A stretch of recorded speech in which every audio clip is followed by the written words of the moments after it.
Hey, after a long hiatus, we are finally back. Summer's officially over, Kevin. We're back on camera now, so we got to do this every Tuesday and Thursday. Is it over? Is that it? We're done. We've had our fun. And my summer has gotta, been a blast so far. So, we got to come back and do work now. Is that what it is? yeah, exactly. Hey, I like the new song with the piano and the. It's pretty good, right? I think we had that one. I mean, you're probably watching me. You probably can see me what I'm doing when that music's on. But like, I was like, yeah, I can. No, it's kind of weird because yeah. I can see you. Just so everyone knows, I can see whatever Bobby does. He can't see me. It's like a one-way thing. It's like he can only ever see what we're broadcasting. I see everything. Yeah. So it's kind of like, is there like this? It was good. I liked it. That was good. I think it's great. I can tell I picked a good one because you're like head will bob. Yeah. Okay, I like that. Yes, we've missed you guys. We haven't been here for a minute. So yeah. So we're back. Hey, look, from a technical perspective, look, it all still worked. Sometimes you go away, you leave stuff for a minute, and it's like you come back and it's like you gotta fix all this stuff. Like stuff's changed. We didn't have to reinstall Windows. Exactly. Like you got 7 updates. You got to reinstall Windows. Yeah. vMix doesn't work anymore. Who codes? Good morning. I had to reinstall Windows VirtualBox, and my Linux kept freezing my machine. So we didn't have to do that. So no, we didn't have to do that. I just turned it on and it worked. Yeah. We're all good to go. So, Antoine, hey, let me just make sure this works too. You missed the intro song. You can go back and listen to it, or come back on Thursday. I'll play the same song on Thursday. Yeah, it was good. Too. So yeah, hello everybody. Welcome back. It take me a minute to remember what I'm doing here with this thing. Let me see here. Oh, I got a couple of things to talk about first. We'll do a usual Q&A today, just like we always do. Throw your questions in chat. We'll get to them as many as we can. Of course, if you want to super chat, you can do that too, and you can appear on the little leaderboard up here if you want to do that too. Yeah. That works as well. And I'll guarantee those ones get answered. Otherwise, we'll just go through them in the order that they come in. Yeah. I will queue them up as we go. I guess the big thing is we came back today for some reason, and Destiny 2 reveal is today at noon. So like, we should have head off till Thursday. I don't know why you forced me to get on here today. So sorry. I was it's just a like, live hey, reveal. Yeah. The new season starts today, so you know. Okay. So do you know what it is, or do you have an idea, or no? It's all. That's what the live reveal's about. Okay, so you don't have it. Yeah, but you know, sometimes you know, and it's like it's just a formality. There's been lots of spoilers, but I just avoided them. You've avoided them. Apparently, here's the scuttlebutt. Apparently, someone who works at Bungie spoiled this season and the new expansion coming out, and just like published PowerPoints, videos, like the whole nine. It was just kind of bad. So to what end though? What's the goal for somebody to do? The only guess is he got fired, but he had this stuff early on, and so he's just a bitter employee. Yeah, but that'll get you sued. So you know. Yeah. Here you go. Look, this is also how you know summer's over, Jordan. Pumpkin spice lattes out today. Oh wow! Pumpkin spice everything at Starbucks. Yeah. I mean, that thing gets earlier every year, man. It's gonna be pumpkin spice all year round at Starbucks at some point. They should just go ahead and do it. Like they should. I think people are annoyed when it goes away, and it's like super happy when it comes back. They just should have it all year round. But maybe then it wouldn't be as popular, right? I don't know. I'm not a fan. I'm a chai tea latte fan. That's what I get at Starbucks. That's my go-to. Yeah, I don't like chai. I also don't like the cinnamony style taste, and that's pumpkin spices. If you've never had pumpkin spice, if you don't have Starbucks where you are or whatever, or it's not popular where you are, it's a very, I don't know, it's a cinnamon taste to me. I don't and like then cinnamon. Chai is not really chai because I've had some real chai. Yes, it's not real chai. No, this is more like chai. Sugar and milk and stuff like that. So which everything at Starbucks is. It's just an overpriced sugary drink. But you know, as long as you know what you're getting, like it's okay. It's okay. Again, throw questions in chat. I will queue them up and we'll get to them here in a second. I'll talk about one thing first. One thing happened while we were away. I don't know if you saw this, but Samsung released some new phones. You see these things? Yes. I didn't see these things? Okay, here you go. Hold on. So this is their kind of flagship phone, right? This is the Z Fold 3 5G. Okay, folding screen phones. Like that are finally definitely not buying a folding screen phone. Definitely not. This is technically a second generation folding. Don't forget, they've had these other ones. Is it 2 screens or 1 screen still? I don't know. I don't know about the particulars. I don't know about the technical details of it, but it's that, and then it's this folded Okay. I think it's one screen. I think. I don't. From a Wow. development Okay. perspective, I'm not really sure. And But so it's screen on the outside too, right? it is. Yeah. So there's. Well, I say that it folds, and then you got one screen on one side, and then you've got the other screen on the other. So yes, it's like it's two screens technically on the whole thing. Yeah. Cool. Kind of interesting. Look at the price too. $1,800. Yeah. That's pretty pricey. It's more than a Mac. And I mean, yeah, some Macs, but yeah, some Macs. No, yeah, some Macs. Okay, I mean, not the Macs we buy. Well, no, but it's more than half the line of Macs, and people are always like, Macs are so expensive. It's like, yeah, I don't know, these new generation phones are very, very expensive. That's crazy. $17.99 is too much. I think there's a limit to what people will spend on a phone. I think so too. So the thing is, they'll give you you can trade something in, and they'll give you a chunk of money off. Obviously, depending on what you're trading in depending on what they're going to give you. But still, yeah. It's kind of crazy. And just to agree with you, Patricio, Starbucks is whack. Like I'm totally with you on Starbucks is whack. It's about convenience sometimes. Like I would tell you, Kernersville, North Carolina, although the tech capital of the world, is certainly not the coffee capital of the world. I'll tell you that. Yeah. I make mine at home. I don't generally. So we do have Crankies in Winston-Salem, which is pretty good. Crankies is good. There's some, but it's not in They Kernersville. make it themselves. But they do. They roast it themselves, and it's good coffee. It's great stuff. But it's in Winston. It's like you've got to drive 25 minutes to get it, and it's not on your doorstep like the Starbucks is. That's 2 minutes down the road. Yeah. So, And we do have like 3 Starbucks in Kernersville, which is kind of crazy. We do. We have way too many. There is 3, I think, isn't there, too? A standalone store, one in Target, and one in the grocery store for whatever reason. So, but nobody ever goes to. Yeah. Yeah. Yep. I do. That's the one I go to when the line's long in the standalone. I just go to the grocery store and walk in. It's faster. And the line is always long at the standalone one.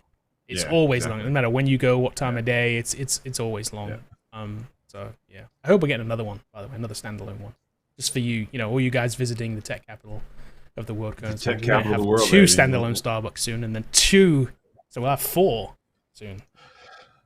We need a good coffee shop. There is one, but I don't really like it. It's, yeah. Let's see. What does Alex say here? What are these? I just got a notification. Yeah, well, I don't know who we are at this point. I just don't know. Hey, so I watched a tweet from Alex from Tech Rally, and he said he's building a course. So cool.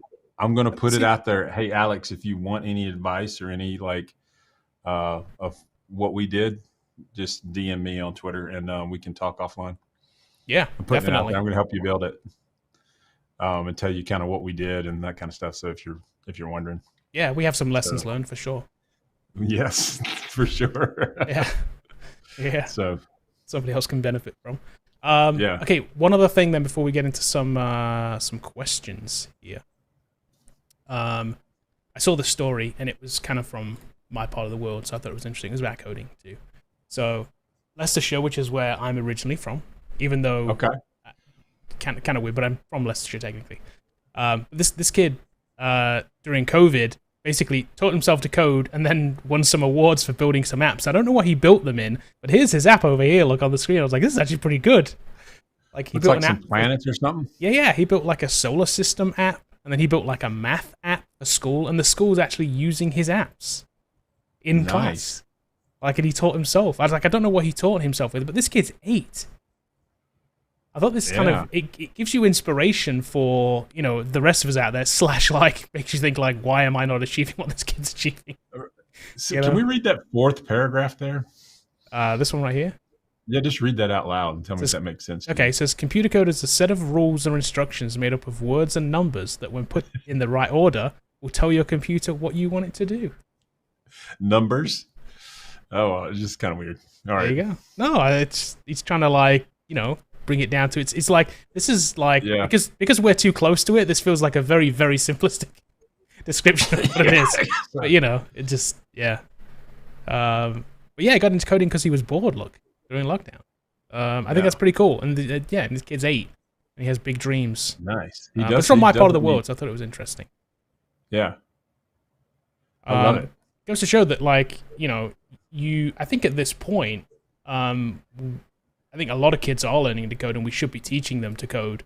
It seems like such a simple thing to start. There's so many different apps out there now too that can start, like Grasshopper and those kind of things. And kids should be learning to code. Yeah, because it helps with math so. and that kind of stuff too. Yeah. So it's in that flame, 8 years old. What was I doing at 8? I don't know. I don't know. It certainly wasn't that.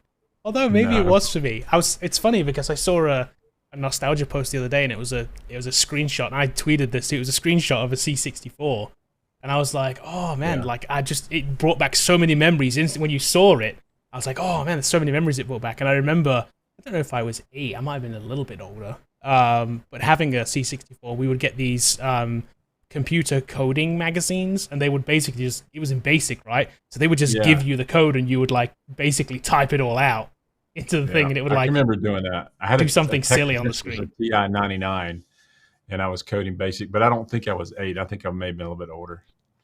Yeah. I might have been 2. I don't. BASIC code. Yeah, I don't really know. Recording it on a cassette tape, which was insane. Tape. Yeah, it was same with the C64 on a cassette tape, and it was so unreliable. Like it was terrible. Both saving and loading were both so unreliable. You would try and load the thing back up again, and it wouldn't work. Be like, did I save it right? Did it actually save? Because you don't really know. Yeah. Not a good media, No, definitely not a good media for code. We've moved on a lot since then. Even when we used tape for a long time, right? Even when I started working in an office, we had an IBM AS400, and it used backup tapes. Even that was I remember being a computer operator in college, and we had tape backups, and that was the way it was. But that actually worked. It did. It was very consistent, which is kind of crazy. They were very good. Yeah, they were very consistent and very good. It's like, oh, okay. They were very expensive too. I remember that. The tapes alone were crazy expensive, but they're more like a big cartridge, weren't they? They're kind of interesting. Yeah. We've moved on a lot since then. Storage is now very reliable and very, very cheap. We're storing all of our videos in cloud, like in Frame. So like that's kind of interesting. How far we've come. It definitely, yeah. I can't imagine storing the amount of video we stored back in those days on tape. That would have been kind of crazy. Yeah, and trying to get it to make an edit. So. Yeah, exactly. And then exactly. That would have been a nightmare. Something kind of related to that, but Adobe bought Frame. I think you saw that the other day, so that's interesting. Yeah. They're acquiring companies. That's 2 companies that we use to edit video. So that's kind of interesting. Okay. Questions? Throw them in chat, and I will get to them here. We have one here so far. There we go. Let me see. Let me keep this up.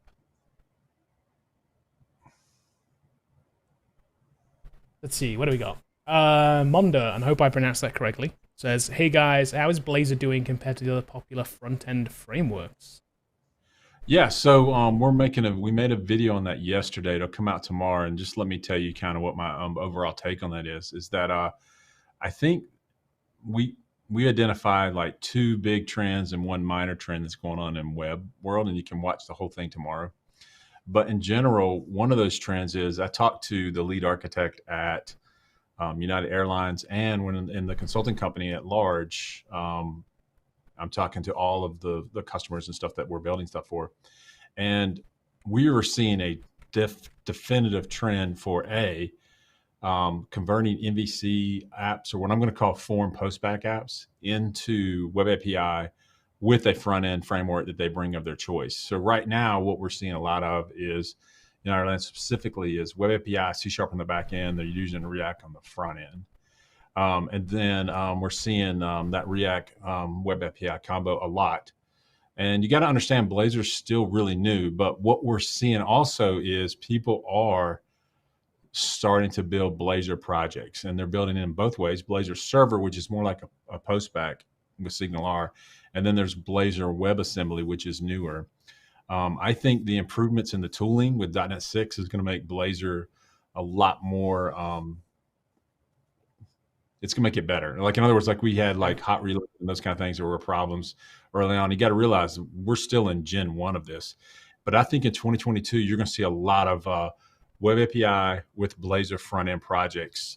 In fact, we're so bullish on this that we are building projects right now to put in the self-paced course that's going to show you how to build it with React and Blazor with front end projects. So like, I think that we're probably going to make the best demo Blazor project on the face of planet Earth. Right now, there's like the pizza store and like a counter, that's the only ones you really can find.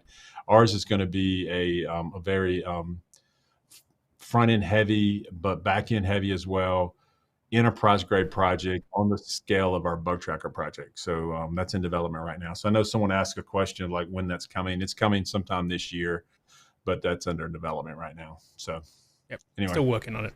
We don't have it. But I do think that React Web API is definitely going to be a thing, especially if you already know web forms or MVC or something like that. But I also think Blazor Web API will also be a thing, because once all of this tooling and everything gets figured out, the components get figured out, like the controls, libraries get figured out, all those kind of things with Telerik and those kind of companies, DevExpress. It's just going to be like, dude, I'm just going to write C# on the front end, like, right. And then as more controls come out, you'll have less interop going on, which a lot of people don't like, and I understand why they don't like it. But if you need a rich text editor, you got to get a native Blazor one, or you have to do interop, which isn't difficult. It's just that people they think it's clunky. So, but it's gonna continue to improve. I can promise you this though, just to go into a little more detail, Kevin. Like, sorry, I'm like rambling on this. No, go for it. If you think about the money being invested in Blazor versus the money being invested in React as a framework, and then you look at like what people are doing is they're really using React just the binding side. So they're writing TypeScript and they're just using it as a binding framework. They're basically ripping out Node and all that kind of stuff. The reason they're doing that is Web API gives you the security JWT tokens built in. It gives you all of this stuff built in that you don't have to bring in third-party libraries doing it. It makes it really nice on the Web API side. And once you have that RESTful service, really all you need is a binding framework. So that could be Angular, could be React, could be Vue.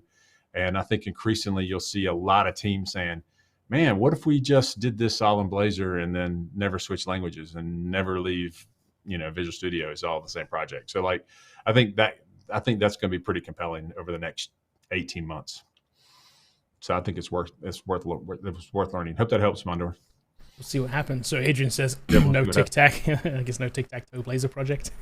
Yeah, no way, man. No, this is going to be. We don't want to spoil what we're building, because it's really big and it's really feature rich, and it's actually going to be a combination between Blazor and .NET MAUI, and so like, and that's going to be in the self-paced course. There's no other project like this, other than some commercial company building something to do this very thing. So, it should be pretty exciting for you to learn how to do it. Yep.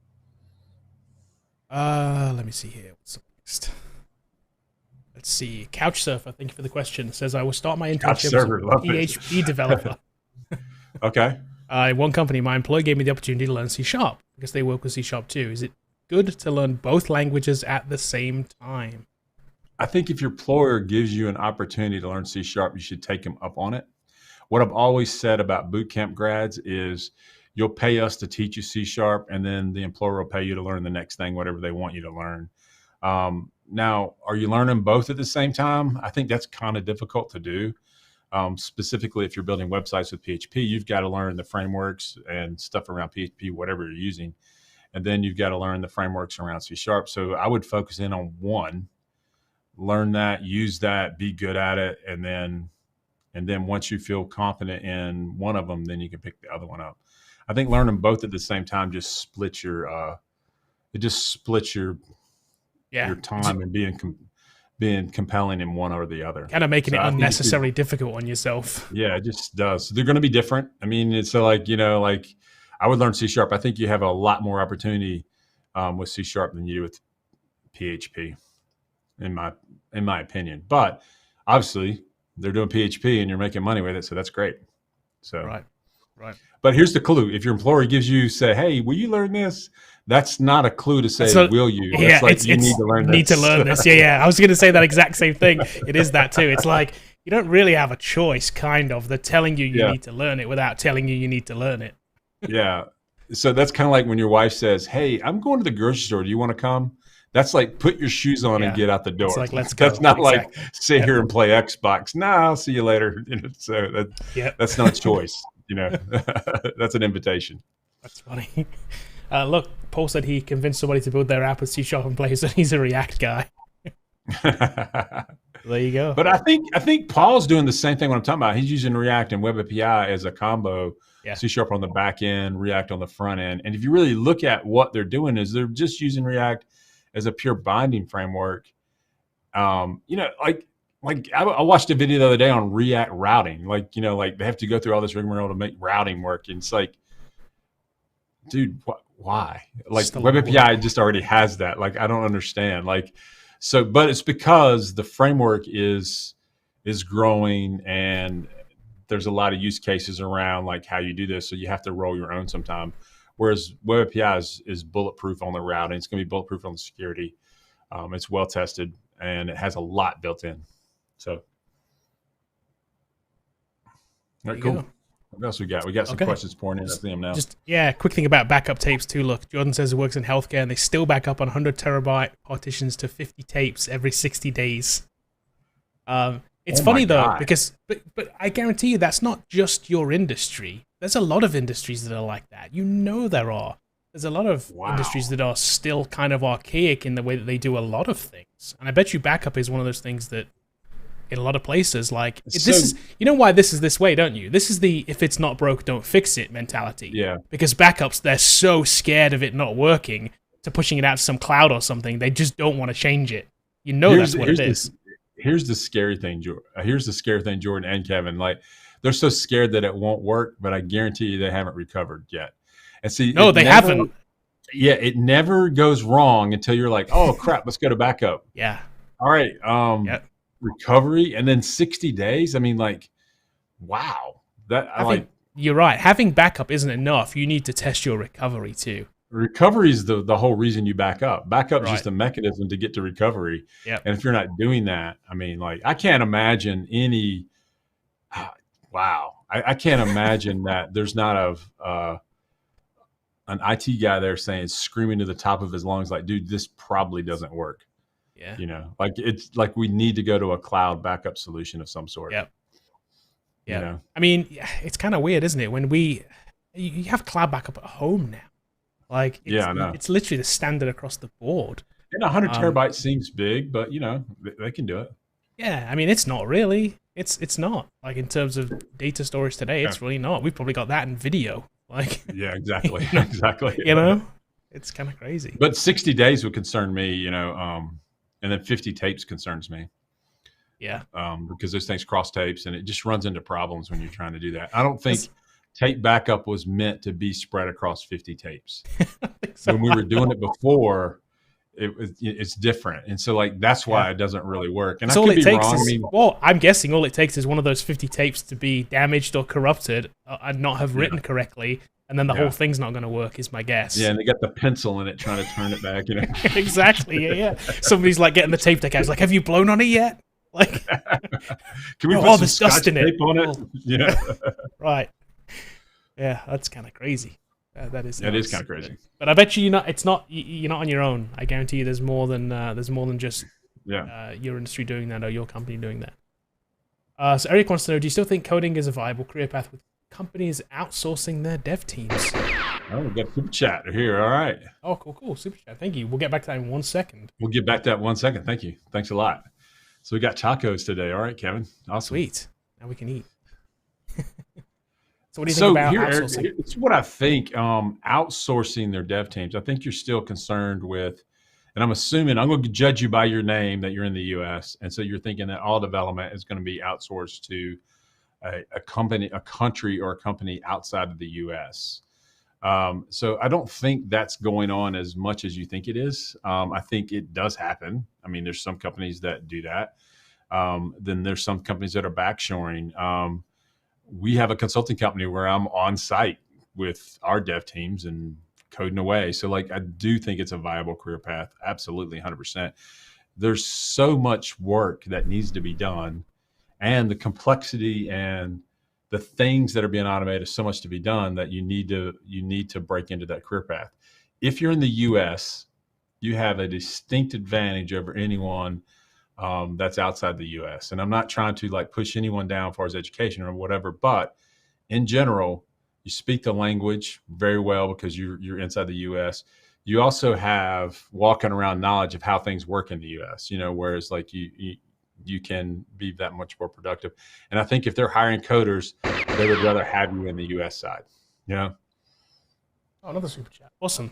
Thank you. We got two of them. We got them backed up here. Ron does stuff. All right, Ron. Question here in a second. We'll get you to Ron. Yeah.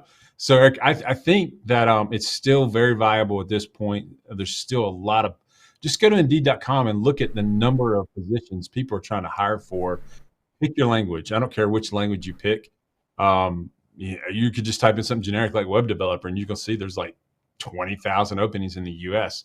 So I think it's worthwhile learning, and there is no end in sight about the exponential growth of needing for software developers. So, still Facebook, Google, all the big ones are hiring in the U.S. stateside still. They also have shops in India, and they also have shops all over the world.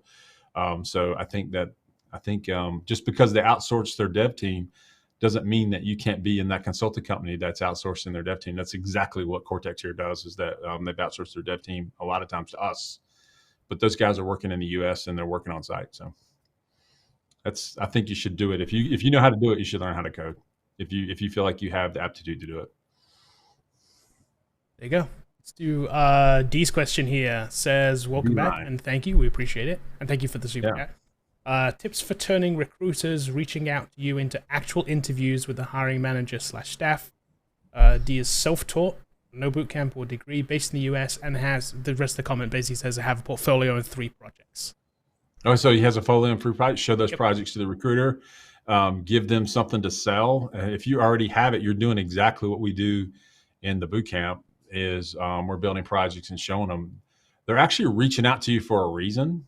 And I'm hoping they're reaching out for a reason because they've seen your projects or your portfolio already. But if they're reaching out to you blindly because of something on LinkedIn or whatever, hope you have a LinkedIn account, then show them your stuff and just tell them that you'll win the interview if you just get me in there. Yeah, you'll find, what we found is a lot of times recruiters, they won't expect you to have a portfolio, right? So they may not ask you to see it. And you may just think like, oh man, they just don't want to see it, or they've already seen it or something. Make sure to put that kind of front and center and be like, oh, I do have a portfolio. I do have a bunch of applications I've built. Would you like to see them? Chances are they're going to say yes, because they're not actually expecting you to have that. Yeah. So, and hopefully Coder Foundry will be the leader in changing this mentality among developers, is that you need to have a portfolio. Every graphic designer has a portfolio. Every person making movies has a demo reel. Like it's odd that we don't have them. And then when I look on Twitter, people have a lot of excuses like, oh, I work behind the firewall. I'm like, understand that. Yeah. I'm not saying show your company's work. I'm saying show your work. And that does take effort. And they're like, well, my weekend's for my family. And I totally get that too. But if you want to maximize your career, I would have portfolios and side projects that I've built out. You don't have to spend 90 hours a week if you're a senior level developer on these things, but you could spend a month of your life, 1 month out of the year and kind of work on some stuff. And so you can have things to show people. I think it'll help you. You'll have fun doing it. And I think it's essential that you have one. I'm glad you do. And just use it as a sales tool. Sell it. That's it. Okay, Ron says, I'm wanting to know what you recommend to supplement the working on a project yourself problem, solving hands-on aspect. Okay, yeah, I saw a couple of other comments in there before I was getting ready for the show. So building things in the self-paced course, he's in our self-paced course, I believe. Building things that we recommend building in the self-paced course will teach you the problem. You're doing more problem solving than you think. But then adding a feature to those projects would be one thing that you could do that you could just add a new feature on is one thing that you could do. So because not only does that like make you learn something new, but it also separates you from everybody else too. You're making it unique as well. So it's like you're getting 2 benefits from that.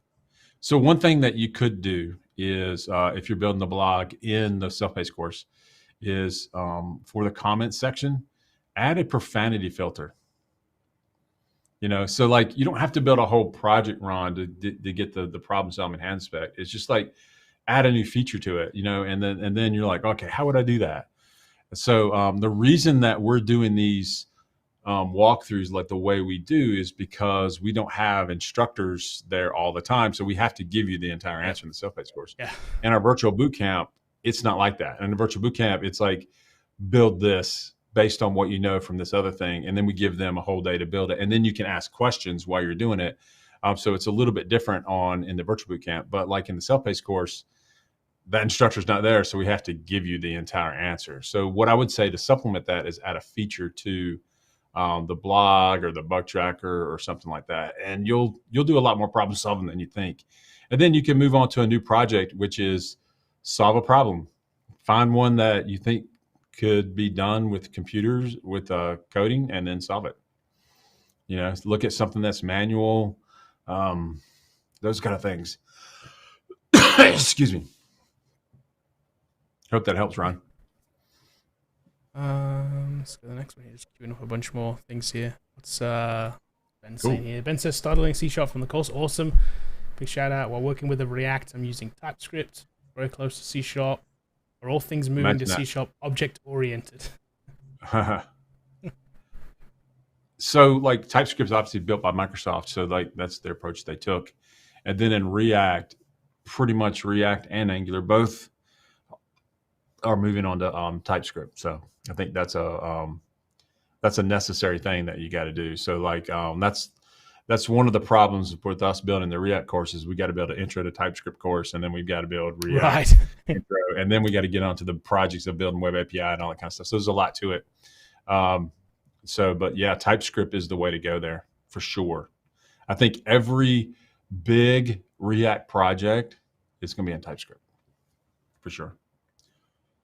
There you go. I'm going to go a little bit out of order here for this question. So Lala wants to know, will you still accept students, or will you still consider students who have been doing the self-paced course for the virtual in-person bootcamp? Definitely. Yeah, just apply. We think that's fine. I mean, like, if you've already gone through half of it and you're like, I need some more help, that's what the virtual bootcamp's for. Yeah, you actually have a leg up on some people already who haven't gone through that, like the pre-part, right? So you actually have taken the initiative already, and you have kind of an almost better chance. Yeah, I think so. So I think, definitely we would consider students. Yeah, sure. Definitely. Apply now. We're going through applications right now if you want to know. So go to learn.coderfoundry, and then you can look at self-paced or the virtual bootcamp. But we're enrolling right now for September 27th. So that's not too far around the corner. I'm doing interviews. So get your app in if you want to be considered for September 27th. Yeah, you can go to learn.coderfoundry.com, and there's the banner at the top for the virtual, or you can just go to coderfoundry.com, and that's where the virtual stuff is listed there. You can go to coderfoundry.com/apply if you want to apply. Do that this month if you plan on doing it. So that anybody that's interested in that, the next course, so we're doing those interviews right now, so you got to get in that pool. Let me see here. What was I going to do next here? What else did Ben have to say here? JavaScript devs are now becoming more TypeScript oriented. Seems like the jump to C# is not that big at that point. That's probably a follow on to his last point. Yeah, it's a different syntax, Ben, but like you do start understanding like classes and inheritance and those kind of things. And so like then you jump into C# and it's not as foreign. So I like it. Yep. Here's a couple of similar comments. We'll talk about this real quick. Yeah. So Paul says I hear people saying there are no junior dev jobs and the market is saturated. I think it's not the market, but the lack of a good portfolio and ability to talk about it, that being one thing. And here you go. So here's another thing too. This is Troy says, the recruiter talked to me the other day and said they're having a hard time finding enough developers to fill .NET positions. It's definitely a great time to be a coder. So we've definitely seen the market turn around for sure. Yeah. And even just overall, if you start looking at like Bureau of Labor Statistics things for the US at least, employment has dropped like over 10% in the past year. This time last year, we were coming up to, we were hitting almost 15%. Now we're at like less than 5%. Right. And that's even better in the development world. It's great. I mean, like it's fantastic. And as long as we can the country can stay open with things like COVID, it's going to get better now. Yep. I made a video and then COVID struck like 3 weeks later. And it's like, it's a great time to be a developer. And then like the world shut down. Yeah. And then every time somebody watches that, there's a bunch of comments on that video that's like, that didn't age well. Like, we know it didn't. Like, come on, how are we supposed to predict that? A pandemic, But like, hopefully, we get through the summer and we're not shut down in the fall. That's what we're hoping for. Yeah. And that, this, because they are hiring, man, and they're hiring a lot of our bootcamp grads.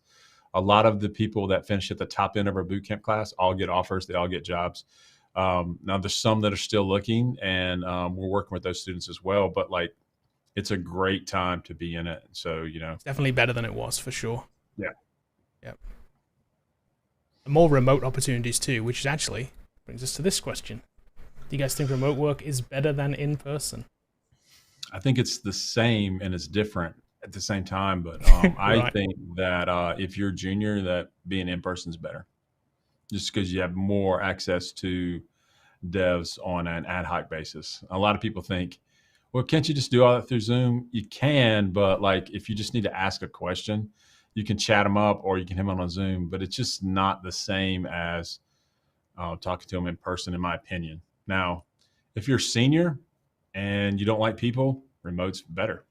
You don't like the commute, remote's better. You live in New York, I get it. Remote's better. I don't have to get on the train for 2 hours and, be surrounded by some crazy people. If you've ever been in the subway, so, but which I have, So I think remote can be better for certain people. If you're just starting out, I think in person's better. The other thing I liked about in person, we did this on our Great Resignation video, Kevin, is like, we talked about there's other opportunities that happen where you're walking down the hall and the president of the company comes down and go, "Hey, John, I like what you did on the dashboard. That's amazing work." Yeah. Where you don't get that remote, where you just become slide pizza on the door code guy, and you're not really engaged in the opportunities to meet with certain people. That just happens. Right. So I think it's both work, so, but works well. It says he does a mixed. I think this is kind of a new norm too. I think. They're doing 2 days a week. 3-2. They're calling the 3-2. Yep. 2 at home, 3 in office, or vice versa. So a lot of companies, we just placed some people at a company in Greensboro they're fully remote until January, and then they're going to a 3-2 mix in January. So I think that's going to be. We had another company that we're consulting for that went from fully remote to now they're fully in office wearing masks, and that's a problem. Yeah. If you're gonna have to, my personal thing is, if you're making your employees wear masks while they're in their cubes, work from home. Right. Yeah. Right. Yeah. If it's you recognize there's problem, obviously kind of you recognize there's an issue, and if it's that much of an issue, then just work them from home. There's no reason to make them do that, and that's just. If you think about it, wearing a mask for 8 hours while you're sitting in a cube by yourself, for some people, is just not optimal. It's not going to be. Yeah, it's not going to be fun, is it? Hey, look, Hashim says New York subways are safe now. He doesn't live there anymore. He doesn't know. He lives in Greensboro, man. He drives to work. Yeah, you're thinking about you don't know, Alex. How are the subways these days? Look at Hashim. Put Hashim back up there. Look at his face there. He's got that clean look. Now he's rocking the beard, but now look at that clean look he had going on. He looks. This is young, fresh shaven Hashim. He looks 22 in that picture, man. So I love it. Oh, that's good. Look at that good looking dude there. This is interesting too. Oh, here you go. There's a follow up to this too. It says brother's given 2 remote days every pay period. Okay, that's an interesting. Does that mean they're adding? Okay, I guess just yeah. So can you accumulate them then?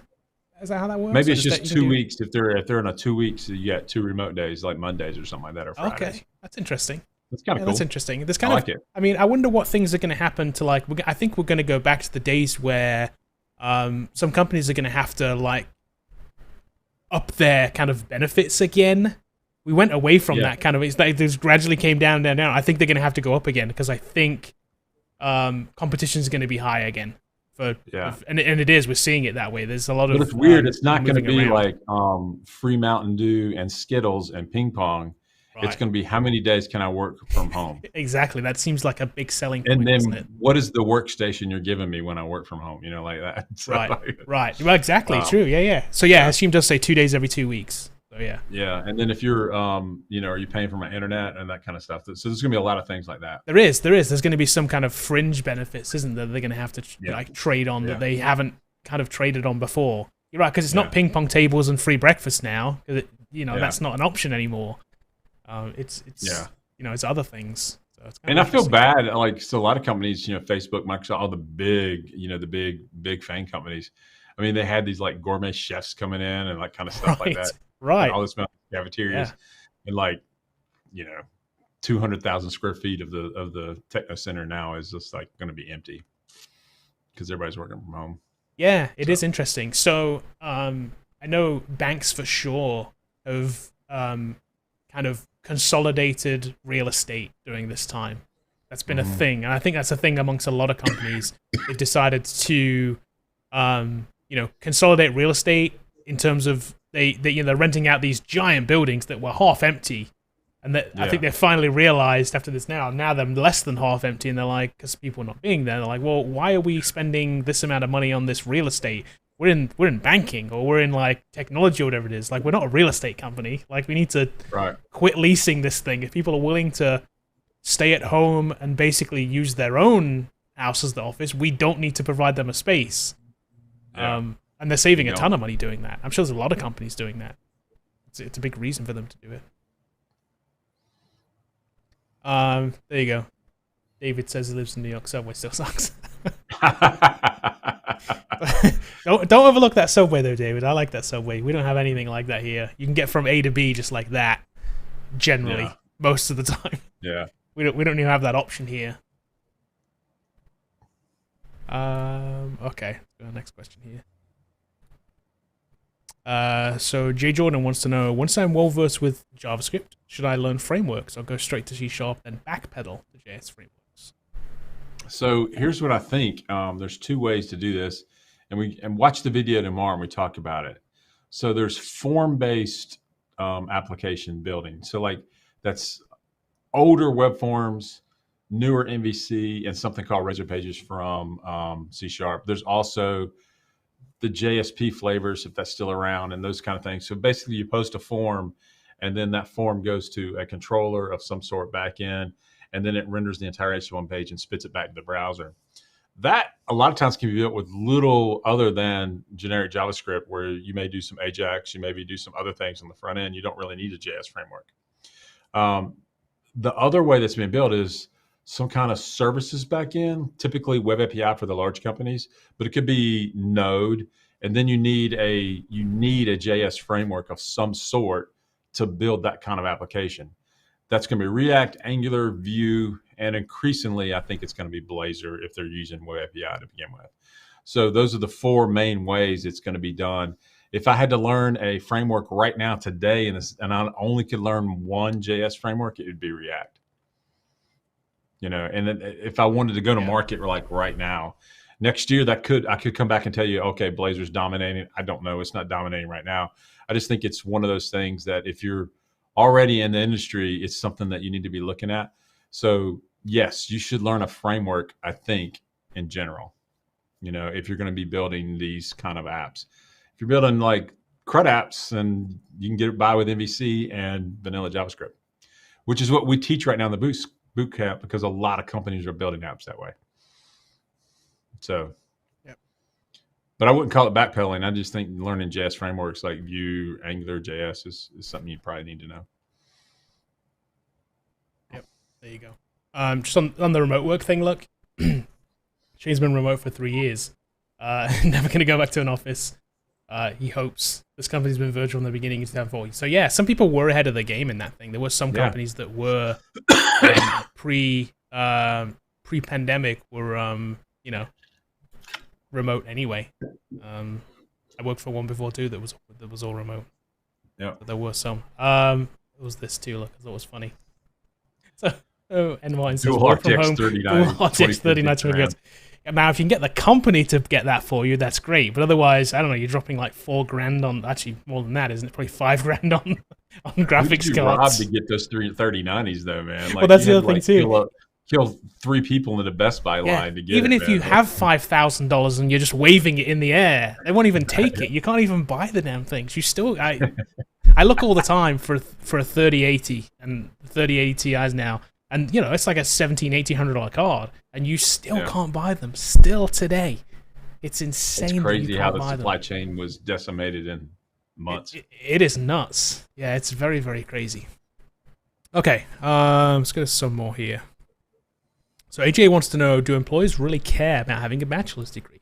Or do they really only want proof of skill? I think proof of skill is required. Exactly, whether you have the bachelor's degree or not. Right, I totally agree. Here's what happens. So like, you could have a BS degree, and that BS degree may give you the benefit of the doubt, so you get an interview. But you got to have proof of skill. Yep. So AJ, if you don't have a bachelor's degree, quit worrying about it. Get proof of skill. That is the most important thing you got. And then you've got to work on your ability to convince someone to interview you. You know, that can be through LinkedIn, social media presence on Twitter, following people that could hire you and interact nicely with their tweets and their mentions and things like that, writing blog articles, doing all those kind of things to get noticed. So then a recruiter calls into you and says, hey, can you do this work? And you can say, yeah, not only can I do that work, I can prove it because I have a portfolio. Reach out directly to recruiters and then show them your stuff and see if they'll put you in the market for having them getting out.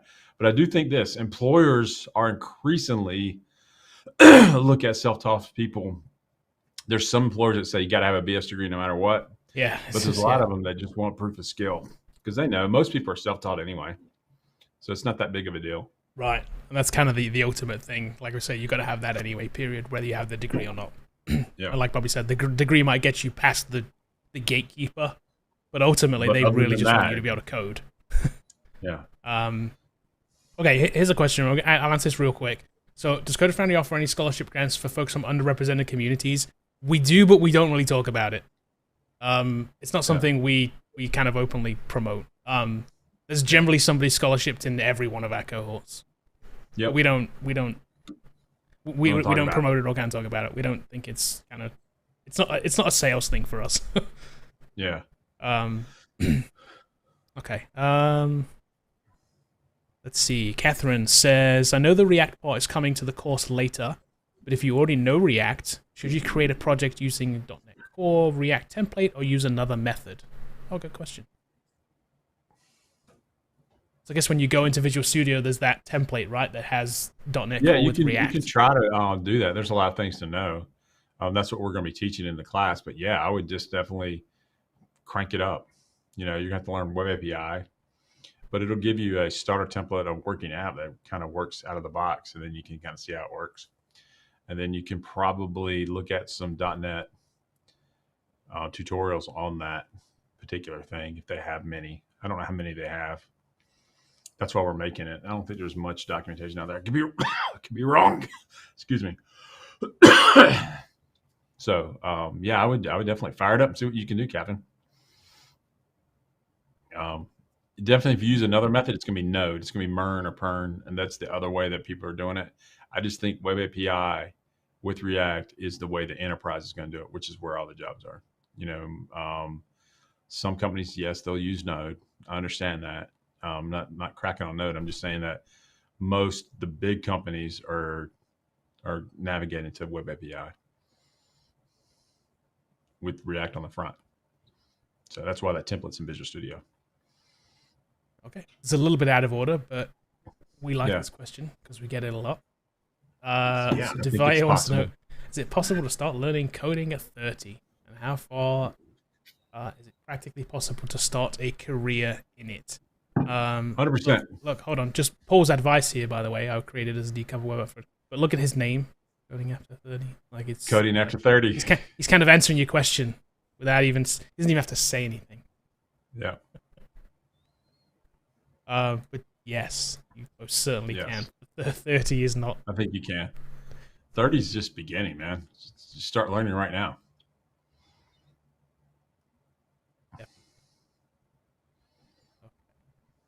So we've got a few more minutes here. We'll ask a couple. We do. Let me go. This is kind of a broad question. David wants to know, what are the best ways to master the fundamentals for becoming a software engineer in general? The broad question. Any feedback is welcome. So that's a loaded question. But I think, David, what we do here at Coder Foundry is we teach you how to build applications and the fundamentals. And so we just go through our bootcamp and do it. So self-paced course is a perfect way. It's the least expensive way to do it. And you can do it on your own time, whatever. Or you can come to virtual bootcamp and you have 20-year vets that can answer all the questions you want. But the best way is to take a tutorial of some sort, learn basically how stuff works, and then start building your own projects based on top of that. And then you can learn the fundamentals. But either way, you've got to acquire knowledge from someone that knows how to do it. So that could be Udemy course, it could be self-paced course at Coder Foundry, it could be bootcamp at Coder Foundry, it could be computer science degree.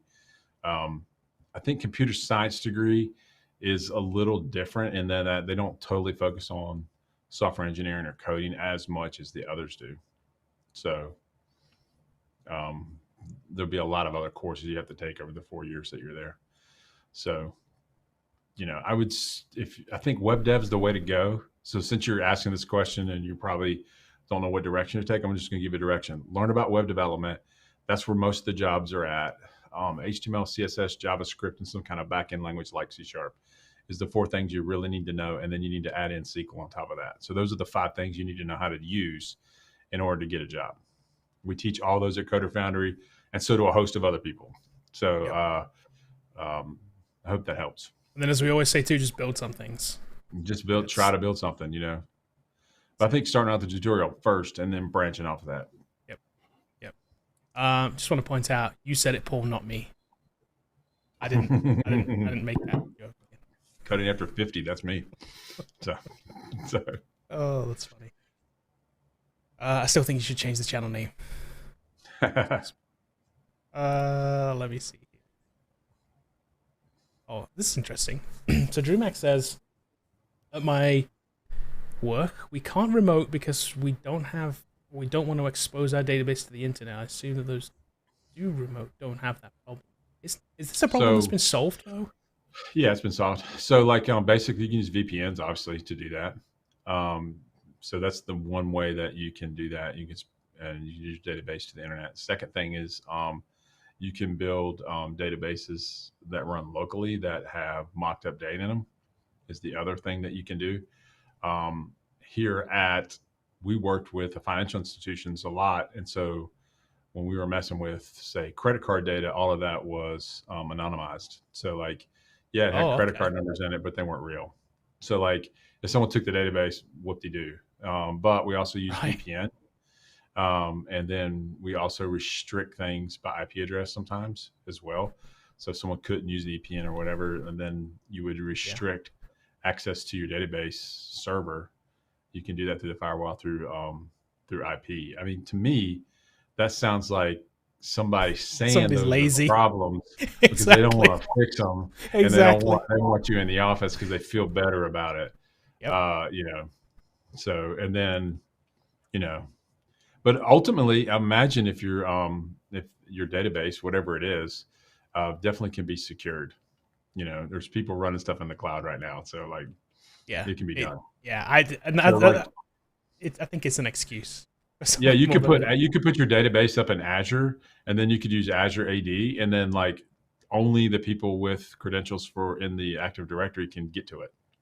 There's ways to do it. So.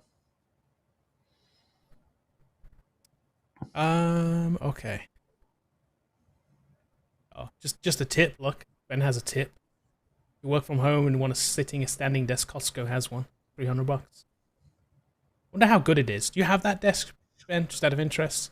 So I don't have a standing desk here, and I do want to get one for my home office. But the problem is that I've used uplift desks at the office, and I know how good they are, and I'm not going to settle for anything less because it's just I know how good it is. It's solid, and that thing's just not going to break. It's uplift. Uplift, yeah. Uplift. So It's the just thing not with going to break. Uplift, we're not sponsored by them, but like I wish we were. But like Uplift in general is the mechanism is underneath the table, Yeah. and then the frame itself is like really big. So like none of them wobble. The No. first thing I would do, Solid. and I've walked through IKEA, Yeah. which would be the same thing in Costco, is I would check that wobble. And like when it goes up, if it's like this and it wobbles, to me, coding is nothing worse than pounding the keyboard and the desk moving. So, but I'm not saying it's not bad. There's a lot of companies out there. And then there's companies that give you like the mechanism that sits on top of the desk. Yeah. And you mount your computer to that. It's kind of like that it's a bit of an ad hoc solution that isn't. I don't like those either. I want the whole thing to raise up. Uplift is $1,200. I mean, like, So I think they start at like 800 and they go up to like $2,000 depending on how you spec it out. Sell the frame, and you can put your own desktop on top of it, which is another. So if you're a woodworker or whatever, you could do that. Get you some pine, number 2 pine out of Lowe's Hardware, and then make a desktop. That's right. I will check out that one at Costco though, because I am looking for one. It depends on some Costco's just starting to have some great deals. And he says it is awesome, so there you go. There you go. Okay. Ben says it's awesome, so it's definitely worth checking out. Has his seal of approval. So there you go. Here's another recommendation for Uplift. Jed has an Uplift S too. So worth the price. We believe they're worth the price. I mean, it's premium. I get it. It's premium. Ours are bamboo topped and like they're all Uplift. So if you go wide here, I'm sitting in one right now, so I don't know if you can see it. Probably not. No, you can't. Can't see it. You cut off. Sort of back there. Actually, the one you have 2 in there. The one behind you is actually an Uplift one. Yeah, the one behind me too. I have 2 of them in here. Yeah. So. Yeah.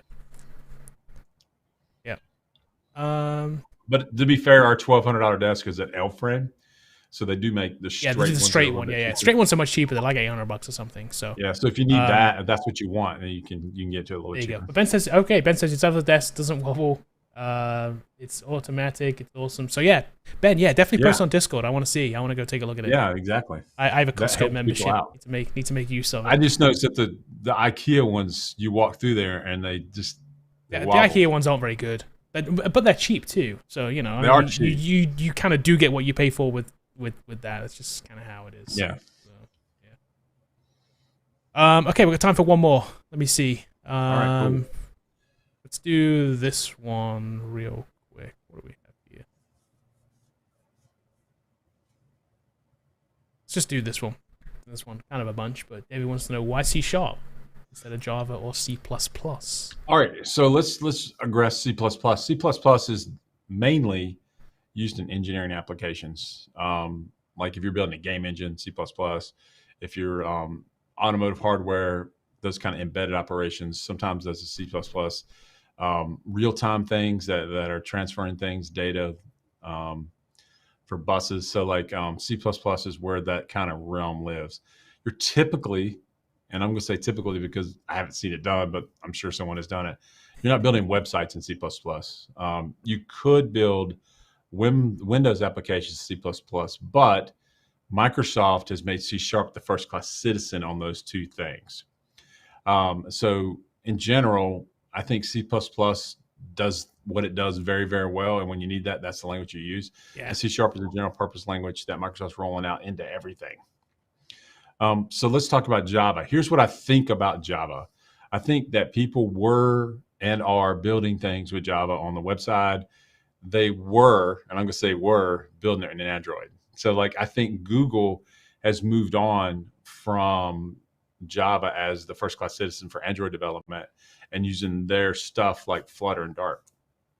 So I think what you're going to see because of that change on the Google side, you'll see Java usage drop. Doesn't mean people aren't beyond JSP, NetBeans, and those kind of things. They still are.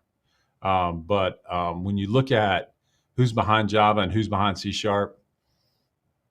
I mean, it's not a contest. Like, Sun Microsystems and Oracle, I get it. Yeah, they're big companies, but like, what amount of effort is being put into the C# as a platform, and then all the tooling and everything surrounding it from Microsoft? They're spending billions of dollars on this to make sure that C# is the best language to build mobile, web, Windows, iOS, Android, Mac OS. And the other down things is now C# runs on any platform, especially in the web world. So if you're deploying your web service, your web app, or whatever, it can run on Linux. It can run on web, iOS, ISS, web server. So like, in fact, here at the Bootcamp, we push .NET to Heroku, which is a native Linux of some flavor platform that we are pushing to all of our apps to that because they have a great free tier. And we went away from Azure because it costs money. Heroku's free. And then we figured out how to push it to Heroku, and it works flawlessly. So that's why I think C# is going to win versus Java ultimately today. But C++ it's just different. It's for different engineering applications that people are using it for, and that will probably not change in the foreseeable future. So they do two different things. It's one of those things we always say, just because you can do something doesn't mean you should. You need to choose the right tool for the right job. Yeah.